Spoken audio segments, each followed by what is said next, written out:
මාස 2කින් කිලෝ 25ක් බස්සපු මගේ magic diet plan එක ඔයාටත් දැනගන්න ඕනද? මේ ඩයට් ප්ලෑන් එකේ ප්‍රධානම රහස් දෙකක් තියෙනවා. අපි නොකා නොබී නිරාහාරව ක්‍රෑෂ් ඩයට් ප්ලෑන් වලට යන්නේ නැහැ.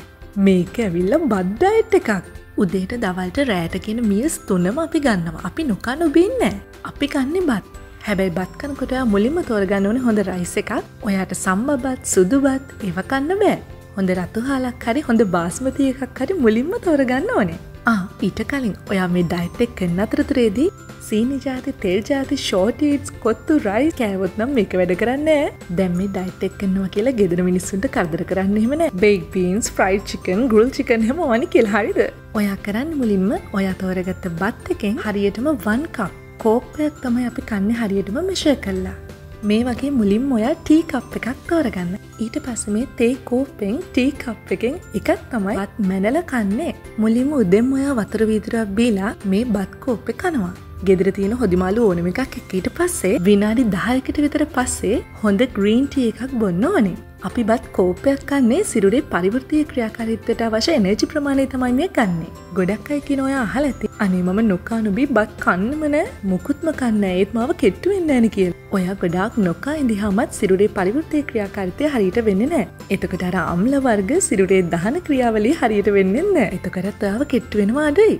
ඊට පස්සේ දවල්ටත් ඔයා හරියටම බත් කෝප්පයක් මැනලා බත් කෝප්පයක් කන්න පුළුවන් ගෙදර තියෙන හොදිමාළුත් එක්ක. වැඩට යන කෙනෙක් නම් හොඳම දේ තමයි උදේ බ්‍රෙක්ෆාස්ට් එකයි ලන්ච් එකයි ගෙදරින් අරගෙනම යන්න. ඊට පස්සේ දවල්ටත් අපි මෙහෙම කාලේ ඉවර වෙලා මතක ඇතුව ග්‍රීන් ටී එකක් බොන්න ඕනේ කෑමෙන් පස්සේ. ඔන්න උදේට ඔයා බත් කෝප්පයක් කෑවා, දවල්ටත් මේ වගේම බත් කෝප්පයක් කෑවා. ඒ අතරතුරේදී මොකුත් කන්නේ නැහැ. ගොඩාක් ලොකු බඩගින්නක් ආවොත් අපි වතුර බොනවා හොඳට. හැබැයි ඔයා පළතුරු කනවා කියලා සිට්‍රස් පළතුරු කන්න පුළුවන්. හැබැයි ෆැට් එක තියෙන ෆෘට්ස් කන්න බෑ. අලිගෙට පෙර කෙසෙල් කිඩි වගේ මේ ඩයට් එක අතරේ ඔයාට කන්න බෑ. ඔන්න දැන් තමයි මැජික් එක පටන් ගන්නෙ. ඔයා දන්නේවත් නැතුව මං ඔයාව පැය 14ක් විතර නිරාහාරව ඉන්න ෆාස්ටිං ඩයට් ප්ලෑන් එකකට තමයි අරන් එවිලා තියෙන්නේ. ඒක වෙන්නේ මෙන්න මෙහෙම. දැන් අපි උදේට කෑවා, දවල්ට කෑවා, ඒ දෙපාරම ග්‍රීන් ටී බිව්වා. දැන් රෑට කනකොට අපි කන්නේ 7ට කලින්. ඔයා ගොඩක්ම මහත කෙනෙක් නම් ඔයාට ඉක්මනින්ම ප්‍රතිඵල ඕන මාස 2ක් බලන් ඉන්න බැරි නම් ඔයාට රෑට බත් කෝප්පේ වෙනුවට ඔයාට පුළුවන් එළවලු තම්බල හරි සුප් එකක් හරි ගන්න. එහෙම නැත්නම් ග්‍රිල් චිකන් හරි ග්‍රිල් ෆිෂ් හරි ගන්නත් පුළුවන්. එහෙමත් නැත්නම් ඔයා බත් කෝප්පේ කනවා නම් අපි හැන්දෑවේ 7 වෙද්දී කාලා ග්‍රීන් ටී එකක් බීලා සම්පූර්ණයෙන්ම ඉවර කරනවා.